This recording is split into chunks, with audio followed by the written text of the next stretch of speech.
to the rock of my salvation. I go to the stone that the builders rejected. I go to the mountains, those old mountains. Vivian Lee Washington Filer was born on June 6, 1938. She was one of 5 girls and moved to Gainesville, Florida at the age of 6 when her father, Levi Joseph Washington, returned from World War II. When I need a shelter, when I need a friend, I go to the rock. Mrs. Filer, can I call you Vivian? I'd love for you to call me Vivian. Okay, thank you. Tell me a little bit about where you were born and growing up. Well, I was born 38 miles west of Gainesville in a little town called Trenton, Florida.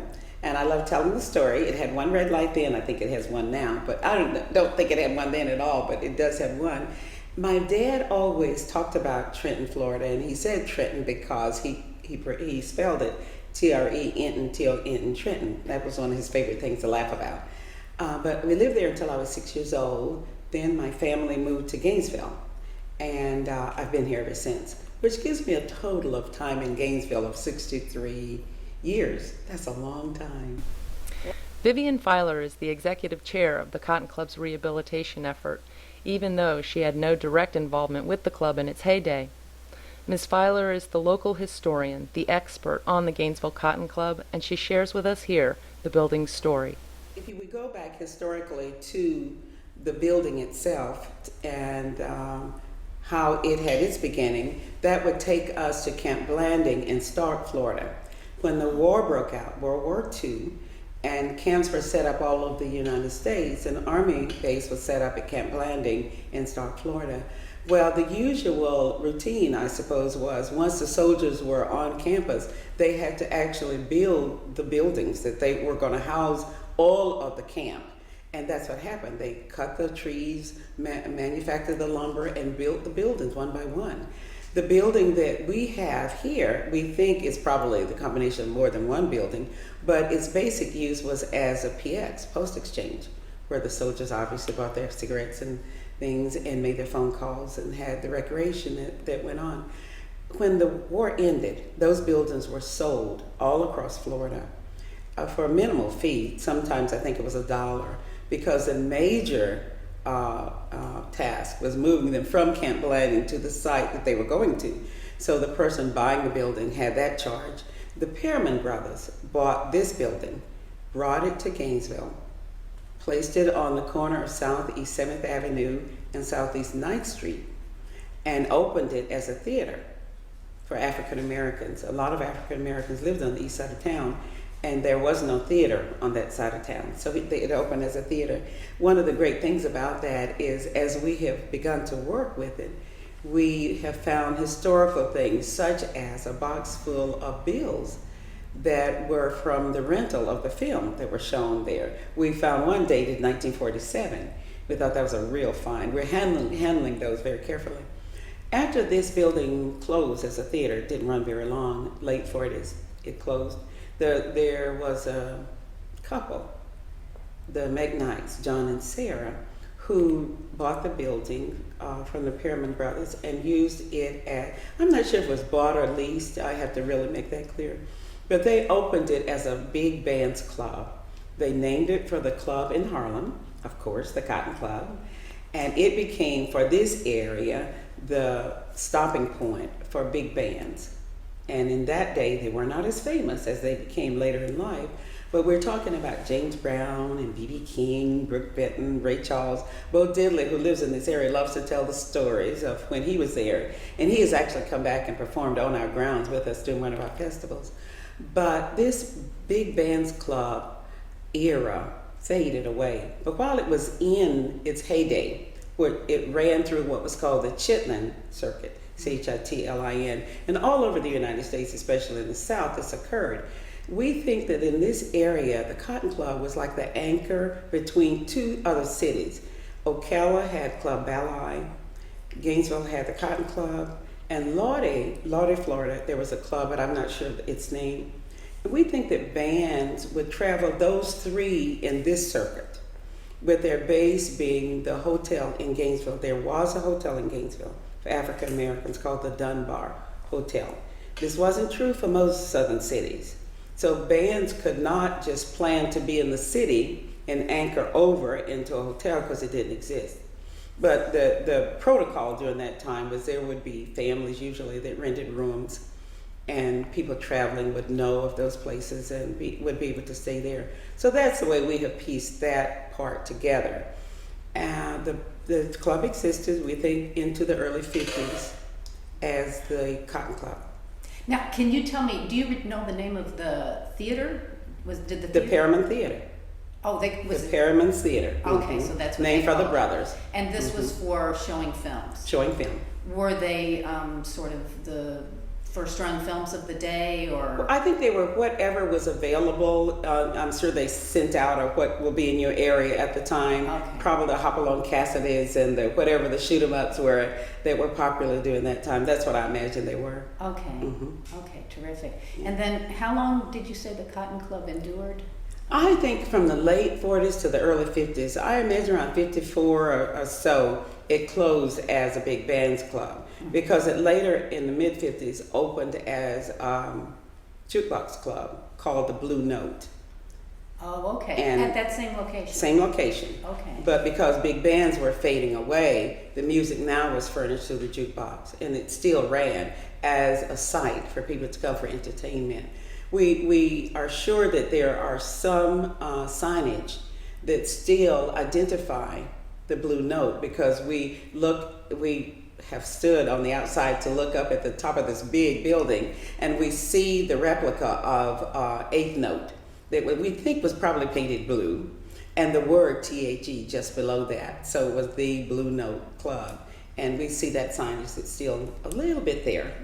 Oh, wow. Yeah. Now, did you know who was responsible for opening the Blue Note? I think that the McKnights kept right, it you going said through that era. Yes. But Mrs. McKnight was an entrepreneur that I think was way before her time because she also ran other businesses on 2nd Avenue downtown and on 5th Avenue Northwest. Okay, were the Perrymans and the McKnights both African Americans? Absolutely not. The Perrimans were white brothers who brought the building here. And that's why I think Mrs. McKnight was before her time because she was an African American female who did not have a lot of resources to do these kind of things and a lot of people backing this kind of entrepreneurship. So that's why I think she was really pretty good to do that. Right. Now, I see, according to your resume, when you graduated from Gainesville High School, from Lincoln Yes. High School. So, did you ever go to the Blue Note? No, that would have been right when you were young. Yeah. Then. Yeah. Okay. Now, I have friends who say they were at the Blue Note Club, but they absolutely did slip in there because they were not old enough. And I'm sure at that age they didn't tell their parents they were there. So I could never have gone in there. My mother would never have allowed it. I was too young at the time. But I do know people who are older than I am who talk about having gone in there. And I sort of remember the cars and the entertainment. I just never, ever remember going in there to see any of the entertainment. But I did live in the neighborhood. Right. It was still in use. Okay. And then in the mid-90s, he was ready to get out of the business, and he wanted to sell that property. But because my church sits adjacent to that as really a piece of that on the next corner, he talked with our minister, who was also a woman before her time. I don't want you to think I'm really chauvinistic here, but I really think these women were powerful women. And so he talked with our pastor, who was Elder Thelma Shaw Young, about us purchasing the property. He didn't want it to go to anybody else. He thought the church being there would make good use of that property. He spoke with her, and she came to the leadership of our church. I remember her words were, children, she called us that. She felt we like that too. She said, they're making a lot of things in this world, but they're not making any more land. So your best bet is to buy this land and put it to good use. And so the leadership decided that that's what they would do. And is it still owned now? It's owned by the church. By the church? And for this project, it will be leased from the church on a 99-year lease, so that we can, as a board, we can do the renovations to it. Okay. Okay. Now, there are some other small buildings on that piece Yeah, of... Can you that know? that is awesome history. That is my history. Okay. There are that's what 4 I- houses that we call shotgun houses, were the homes for many African American families who came through on a rental piece because they did belong to the Perriman brothers. Mm-hmm. I remember those people because they were the older women in the village, the neighborhood, Mm-hmm. who sort of kept the neighborhood quiet. They looked after the children. I lived across the street from 2 of the houses actually, but closer to one than the other. And my mother worked till 8 at night, which meant a lot of evenings it was dark. She had eventually 5 daughters, and we were there. My dad had to go to night school, so we were there alone. My favorite story is to tell about opening the door to peep outside, and it's getting dark, and the ladies across the street yelling over at us, "Okay, girls, you know your mother doesn't want that door open after dark. Close it and go back inside," which we did. So they were the villagers who looked after us, and they wouldn't go inside until they knew that my mother was at home and that we were safe. Ms. Filer received her high school diploma from Lincoln High School in 1956 as part of the last class that would graduate from what is now Aquin Jones Center. Tell me about Lincoln High School, how it came to be, that story. Okay, well, we call it Zero Lincoln High School because it really was more than just a school. Schools in black communities during the segregated era were meccas. They were the entertainment where people came to perform. The concerts were there. The football team were there. Everything was there. It was the center, the artistic center of African Americans' life. So when integration came along and they closed most black schools, all the black high schools, they really took away a great part of the internal part of our life in terms of the artistic endeavors. I say that because oftentimes people don't know that part of the story. So all of a sudden we don't have any place for Cap Calloway or somebody to come perform because that was our auditorium. When I remember going to listen to the band play, and the band director, Mr. Jerry Miller, made sure we understood what was going on because he taught us how to listen to a symphony. So I knew where to pick up the theme and look for the variation in the theme and to know what the instruments were doing during the theme. And that was our education, not just for us, but for the community. So that story I tell just to let you know how important it was. It's the same way with James Weldon Johnson, another one of my favorite poets, who was born and raised in Jacksonville, Florida. Oh, really? Yes, they wrote the Negro National Anthem, he and his brother Jay Rosman. Their mother was a school teacher. She came home from school one day and told her boys she wanted a special song to commemorate the birthday of Lincoln, Abraham Lincoln. And one son wrote the words, the other wrote the music. And we got Lift Every Voice and Sing Till Earth and Heaven Ring with the harmony of liberty.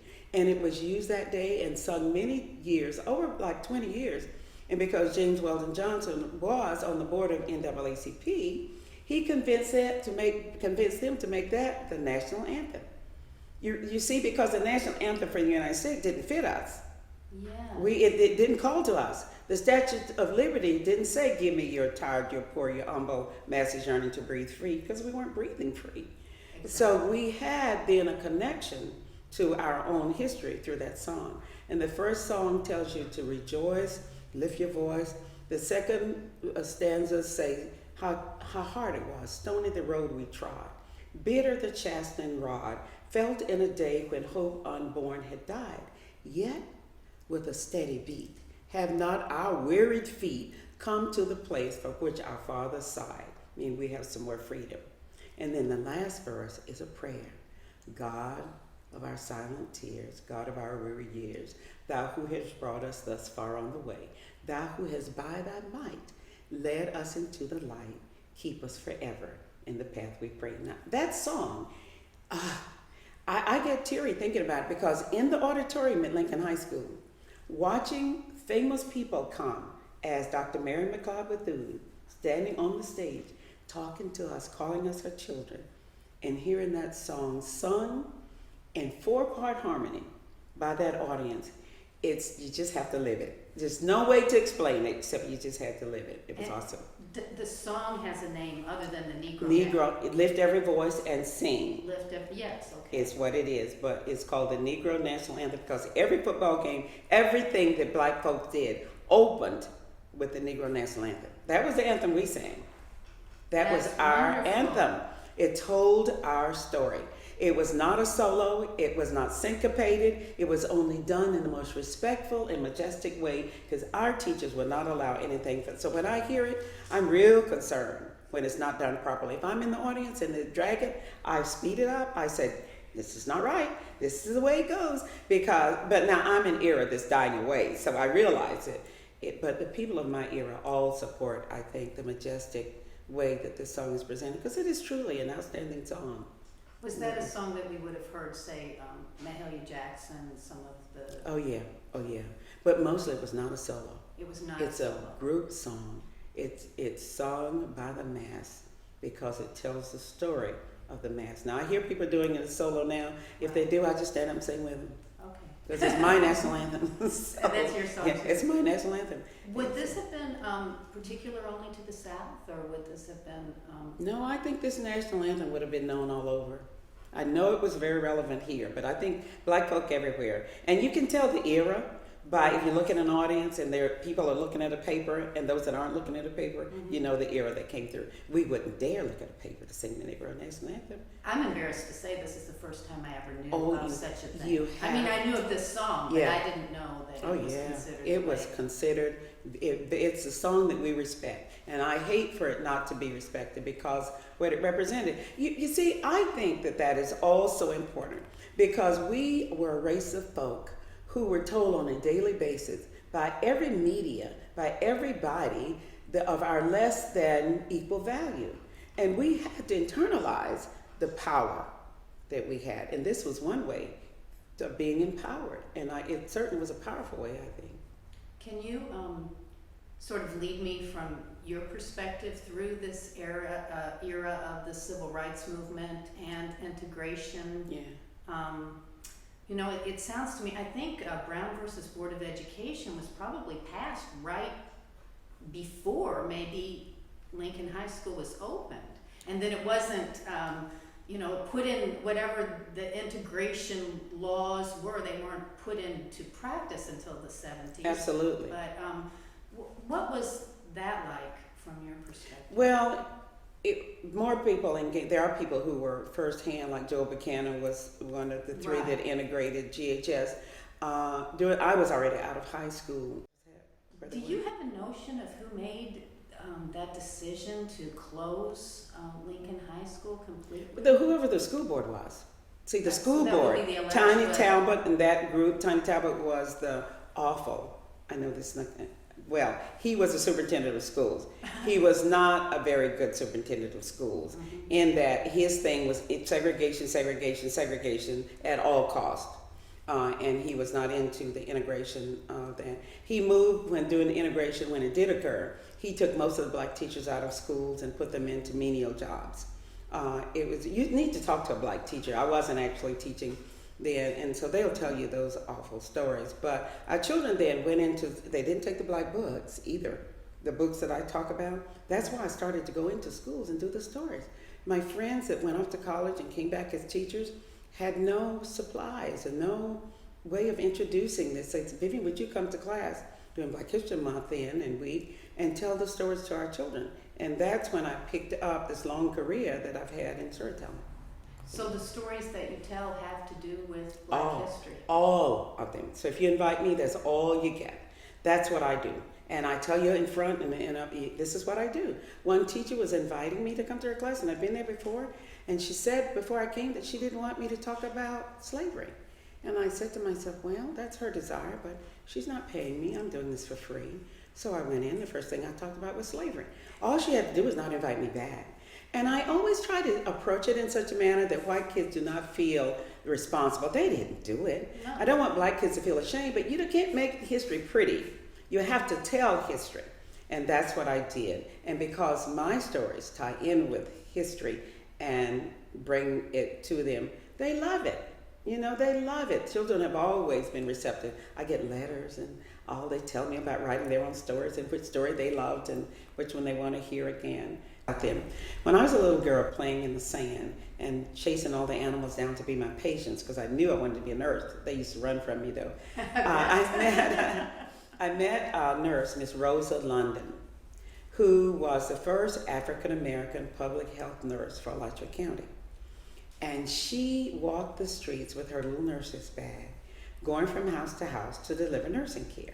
Maybe babies were delivered by midwives and they needed to have the nurse check. She made those visits, oftentimes carrying in her little bag a little extra outfit in case a kid was born that didn't have an outfit. That's what black folks did. They were always prepared to take care. My mother always said, when you cook dinner, always have enough because somebody might come by that hasn't eaten. That's because we didn't have hotels. They weren't going downtown to the restaurant. If they knocked on our door and they needed to be fed, we fed them, whatever it was. So there were always leftovers because that's what black folk did. Following Miss Rosa London was Nurse Flossie Maxey. She is a nurse for Bridge House. She's passed away now, but those were the nurses I watched and was in awe of. And I knew one day I was going to be able to be a nurse just like they were. But I graduated high school in 1956. The University of Florida was segregated. And there was no way that I was going to be a student at the University of Florida in 1956. But there were others before me. I was delighted to be there. When I finished getting my degree, I went back to work on the same floor that I'd worked on as a nursing assistant.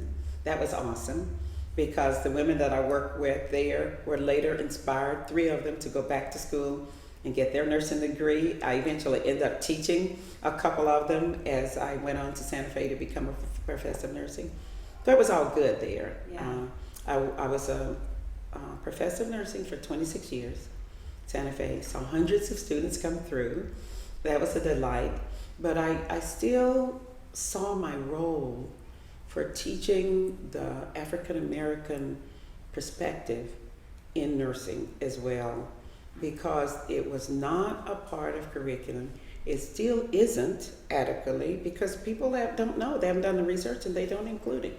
But it was important to me when my students graduated, all of them, to know that there is a technique to recognizing skin color changes in dark skin.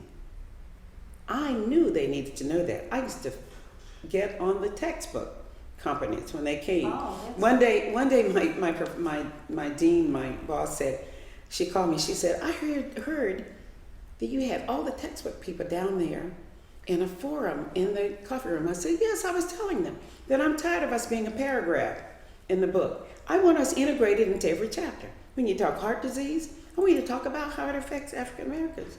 When you talk kidney disease, put us in the paragraph. Don't make us a paragraph at the beginning of the whole book and leave it out, because that doesn't fit that way, and that's not the way I teach it. So anyway, so then they made me edit one of their books for the next year, and that was good. So I said, I've been on many boards, you know that. You can look at my resume and tell that.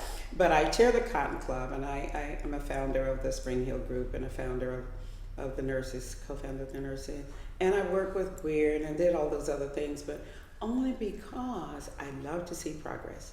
And my contention has been, if it's not right, and you don't help to fix it, you really can't complain about it. So if you have the wherewithal, it's not unusual for me to see a group of kids who are not doing what they should, stop my car, get out of my car, and take care of it. I don't care who they are. Just one instance was yesterday, driving down the street in my neighborhood. 4 teenagers are walking down the street, in the middle of the street, mind you, not on the side. So I pulled my car up, rolled down my window. I said, young man, tell me why the middle of the street belongs to you and not my car. And they said, I'm sorry. I said, then you must get to the side of the road when you see a car coming. 3 of the guys kept walking. One stopped to talk, and I leaned out of the door. I said, sweetheart, 3 of you, come back. You see this gray hair? I'm talking to you. And when I talk, you don't walk away, because you're disrespecting me, and I know you don't want to do that. No, ma'am. And they walked on. So they could have said anything, but to this point they haven't. And I have stopped many, many, many kids, because we are going through an era where we have got to teach common manners and decency. We have to stop punishing just a child and teach But to teach, education is powerful. We have to go back a generation, maybe 2 generations, and call people to task for what they know. So I'm always out there trying to make sure that we handle those kind of things. And the storytelling, I get a lot out of that. I love to have an audience. But I don't like stages. I want to be close enough to look in the eyes, because that's where I get my benefit. I mean, that is my high.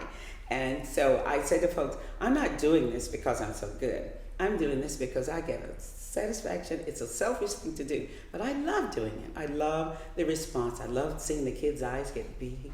And I like to think of them being on the adventure with the words. That's magic. That's so magic. And I've been doing it 53 years, and it's no less magic now than it was years ago. So. I go to the rock of my salvation. I go to the stone that the builders rejected. I go to the mountains. Those old mountains stand by me. When the earth all around me is sinking sand, on Christ the solid rock I stand. When I need a shelter, when I need a friend, I go to the rock. I go to the rock of my salvation. I go to the stone that the builders rejected. I go to the mountains, those old mountains.